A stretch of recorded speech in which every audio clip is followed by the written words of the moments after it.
أعوذ بالله من الشيطان الرجيم.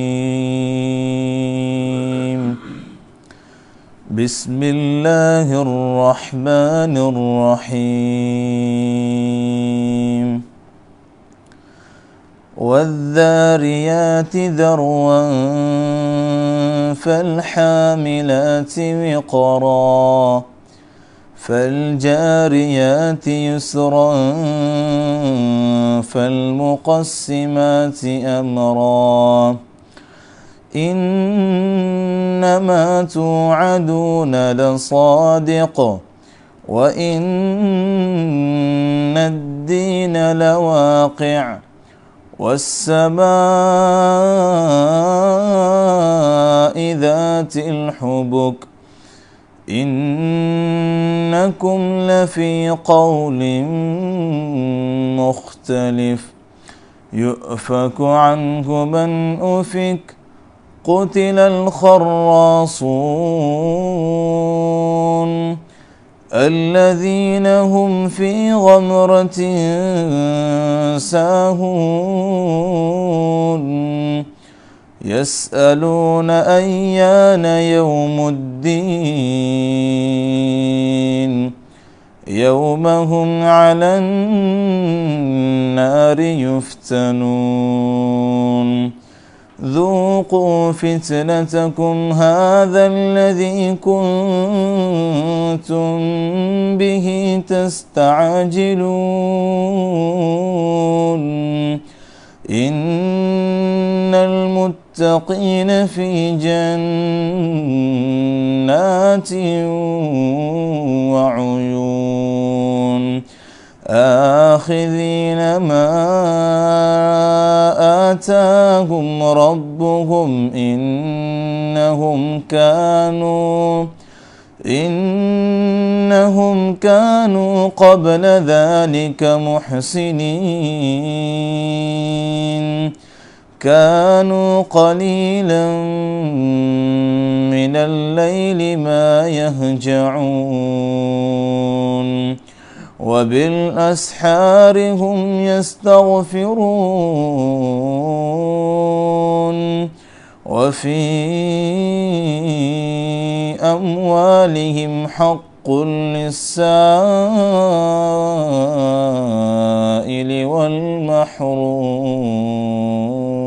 والمحروم. إن الحمد لله نحمده ونستعينه ونستغفره ونعوذ بالله من شرور أنفسنا ومن سيئات أعمالنا من يهده الله فلا مضل له ومن يضلله فلا هادي له وأشهد أن لا إله إلا الله وحده لا شريك له وأشهد أن محمدا عبده ورسوله. يا أيها الذين آمنوا اتقوا الله حق تقاته ولا تموتن إلا وأنتم مسلمون. يا أيها الناس اتقوا ربكم الذي خلقكم من نفس واحدة وخلق منها زوجها وبث منهما رجالا كثيرا ونساء واتقوا الله الذي تساءلون به والأرحام إن الله كان عليكم رقيبا. يا أيها الذين آمنوا اتقوا الله وقولوا قولا سديدا يصلح لكم أعمالكم ويغفر لكم ذنوبكم ومن يطع الله ورسوله فقد فاز فوزا عظيما.